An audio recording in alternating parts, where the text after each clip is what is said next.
Hello there, welcome back to my channel. In this video, I am going to share my thoughts on the importance of texture and color variation in a realistic painting. Here I am working with acrylic and I am extremely sorry for the fact that I have not been able to share the initial phase of the painting with you people. Actually, my SD card did malfunction for some reason and I lost all the footage till the time I was recording. But anyways, I can explain you the process so far. As I started with a loose, blocking in with the color which I call mapping, followed by refining the shapes to catch the character of the object. Though I will not be doing the finest details at this stage yet. As you can see, the skin of the fruit looks quite believable at this stage, so for now I will be working in the stalk and the leaf area to further define them. Once I finish this, I will be taking a few more minutes to explain why I feel texture and color variation plays a very important role to create a demarcation line between a realistic looking and a much realistic looking painting. Till then, stay with me and enjoy the process.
So at this stage you can see that the stalk and the leaf section looks more defined than earlier. And here comes the importance of texture and color variation that I was speaking earlier.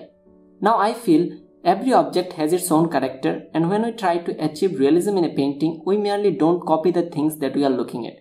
Instead, we try to catch the character embedded within the object. It is like when you grow from your infant stage to your adulthood, the character embedded within you start flourishing. The same thing works here. The texture reflects the characteristic of that particular object, and when you are able to catch that, you literally cast life into the object. Now, if you can relate with what I am saying, you will be able to understand how texture becomes a real game changer. Though, the texture alone cannot give you the best result. For that, you also need a perfect color variation throughout your work. And in order to follow such thing, you first of all have to reject the concept of using monotonous color. Now, the word monotonous itself means the lack of variation in color. For an example, let's take the leaf part here. You can see the abundance of color that I have used instead of just plain green, because green is a notion, not reality.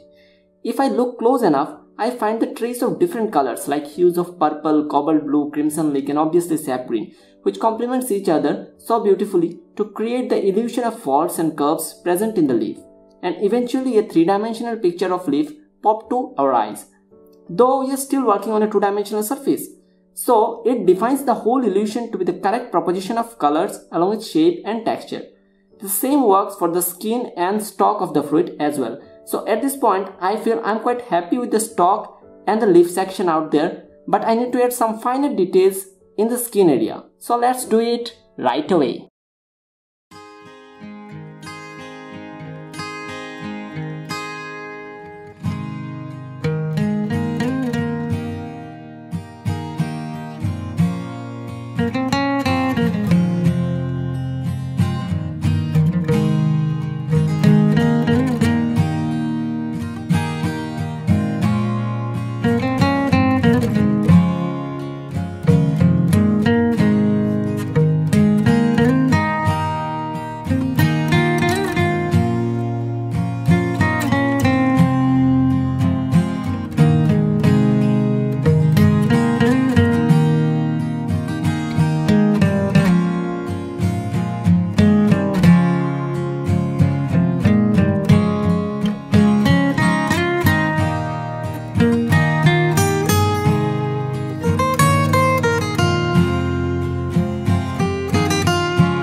Hey guys, thanks a lot for watching. If you want to support my work, then please do like, comment and share my works, and also don't forget to subscribe to my channel and hit the bell icon, which is very important so that you get notified as soon as I post a new video.